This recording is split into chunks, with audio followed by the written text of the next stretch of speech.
Já sentiu que quanto mais você ora, mais tudo piora? Você faz tudo certo, mantém sua fé, segue firme. Mas parece que a vida só devolve pancada atrás de pancada. É como se o céu tivesse fechado. Como se suas orações batessem no teto e voltassem. Você olha para o lado e vê gente errada prosperando. E pensa, por que comigo é tão difícil? Será que Deus me esqueceu? Essa pergunta já destruiu muita gente por dentro. Por que ninguém fala sobre isso? Que ser fiel não te protege da dor. Que tem fases em que você vai lutar com tudo.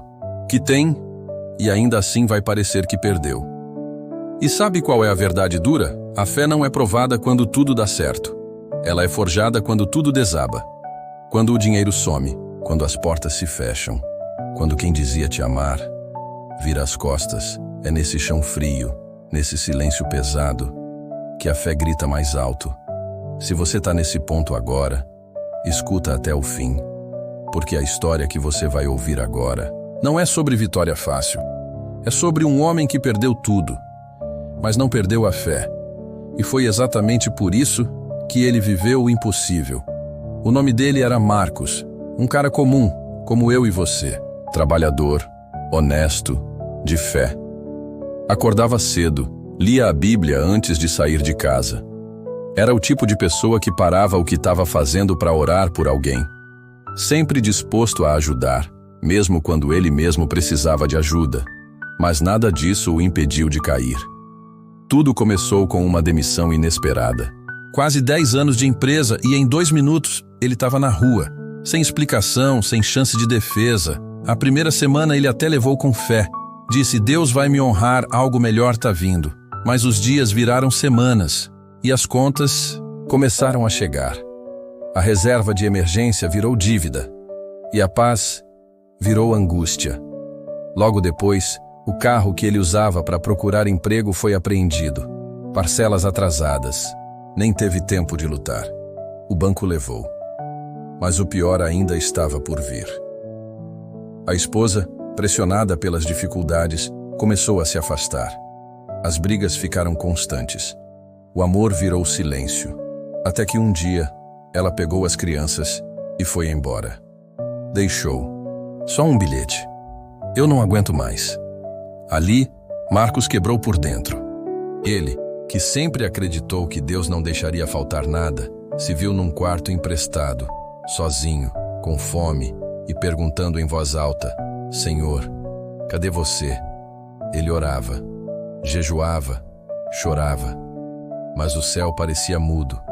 Teve noites em que ele pensou em desistir de tudo, sumir, apagar, porque nada mais fazia sentido.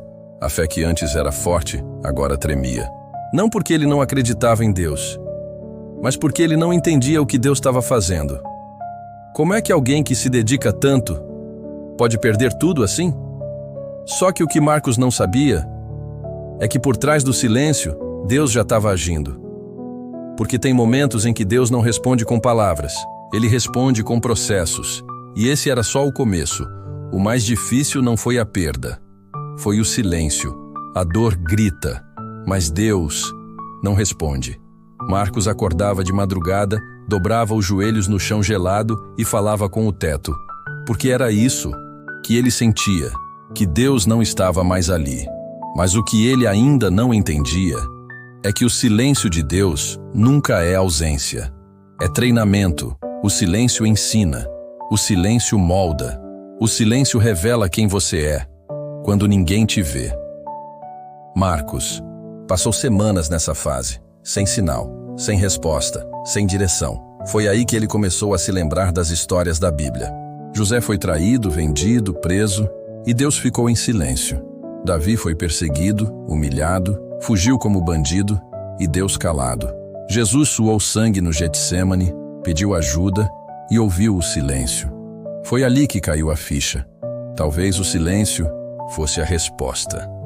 Talvez Deus estivesse permitindo aquele vale para fortalecer algo que só a dor poderia despertar. Porque a fé verdadeira não nasce quando tudo está dando certo. Ela nasce quando você não vê nada, não sente nada, não entende nada, mas ainda assim continua crendo. E foi isso que Marcos decidiu fazer. Mesmo sem chão, ele escolheu continuar. Levantava cedo e orava. Não para pedir, mas para dizer: "Tô aqui, Deus, ainda confio." Porque quando a gente permanece, mesmo no escuro, é aí que começa a transformação. Enquanto Marcos achava que tudo estava parado, Deus estava construindo, mas não era do lado de fora. Era por dentro. Deus não queria mudar a situação, antes de mudar o homem que vivia nela. E foi aí que, aos poucos, Marcos começou a perceber. A dor tinha ensinado ele a ver o que antes ele ignorava. As orações dele mudaram. Não era mais "me dá, Senhor", era "me molda". E Deus começou a responder, não com coisas, mas com clareza. Marcos lembrava de portas que ele implorou para se abrirem, e hoje agradecia por terem ficado fechadas. Relacionamentos que, se não tivessem acabado, teriam afundado ele de vez. Propostas que pareciam bênção, mas escondiam armadilhas. Aquela fase em que tudo parecia ter dado errado foi, na verdade, um livramento disfarçado. Deus estava protegendo Marcos dele mesmo, da pressa, do orgulho, da distração. E nesse processo, Marcos começou a reencontrar quem ele era. Voltou a escrever. Começou a ajudar, em silêncio, outros que também estavam em crise. Mesmo sem emprego, foi voluntário numa ONG. E ali, num lugar pequeno, esquecido, sem glamour, ele reencontrou sentido. Entendeu que propósito não tem a ver com palco, tem a ver com posição de coração. Deus não o estava punindo, estava lapidando, porque Deus não entrega destino para quem ainda vive de aparência. Ele precisa primeiro tratar o interior. E isso só o deserto faz. O silêncio era só o intervalo entre quem Marcos foi e quem ele estava prestes a se tornar. Ele ainda não tinha voltado a vencer do lado de fora, mas por dentro já estava completamente diferente. E quando o interior muda, é questão de tempo até o exterior acompanhar. A virada não começou com uma grande bênção. Começou com um pequeno e-mail. Uma empresa viu um artigo que Marcos escreveu num blog cristão. Era simples, sincero, mas cheio de verdade. Convidaram ele para dar uma palestra sobre fé e superação num evento gratuito. Ele quase recusou. Ainda se sentia quebrado, envergonhado. Mas algo dentro dele dizia: vai. Ele foi. Falou com o coração, sem maquiagem, sem frases prontas. Contou a dor, o silêncio, as noites em que pensou em desistir. E ali, algo começou a mudar. Gente chorando. Gente se reconciliando com Deus. Gente que se levantou depois de ouvir o que ele viveu. Marcos não sabia, mas naquele evento tinha um empresário cristão. Depois da palestra, ele se aproximou e disse: você não devia estar procurando emprego.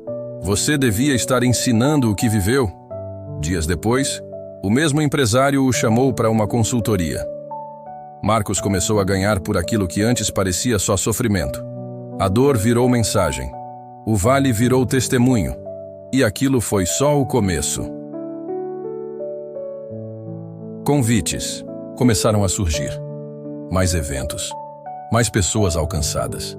O nome dele começou a se espalhar. Não por marketing, mas por verdade. E junto com isso, a vida começou a se reorganizar. Pagou dívidas antigas, voltou a ver os filhos. A ex-esposa, ao ver a transformação dele, começou a se reaproximar. Com tempo, conversa, perdão, a família foi sendo reconstruída. Não foi de um dia para o outro, mas foi real. E tudo começou no momento em que ele não desistiu. Quando, mesmo em silêncio, decidiu continuar crendo. Porque Deus não havia esquecido de Marcos. Estava apenas esperando o momento certo para mostrar: eu sempre estive aqui. A história de Marcos é real, mas o mais forte é que ela pode ser a sua também, porque talvez hoje você esteja vivendo exatamente o que ele viveu. Desemprego, abandono, dúvidas, silêncio, e achando que Deus te esqueceu. Mas deixa eu te lembrar de uma coisa. O fato de você ainda estar de pé, ainda buscando, ainda ouvindo isso, É prova de que Deus não desistiu de você. Você não chegou até aqui por acaso. Esse vídeo, essa palavra, essa história, foi Deus te chamando de volta para dizer: ei, eu tô aqui. Mesmo quando parece que não. Mesmo quando tudo desaba, eu tô aqui. Talvez você não precise de uma resposta agora. Precise só de força para continuar. Então escuta isso. Permaneça. Mesmo sem entender. Mesmo chorando. Mesmo se sentindo sozinho. Porque o silêncio de Deus não é desprezo. É preparação. E quando tudo estiver pronto, dentro e fora de você, a virada vai chegar. E ela vai ser tão forte que você vai entender o porquê de tudo. Se essa mensagem falou com você, comenta aqui embaixo. Eu continuo crendo. Vamos encher esse vídeo de fé, de esperança, de verdade. E se você conhece alguém que está no vale, compartilha. Porque uma palavra pode salvar uma vida. E se você quer continuar ouvindo histórias como essa, se inscreve no canal. Aqui, a Edson, gente não fala só de vitória, a gente fala da verdade que transforma.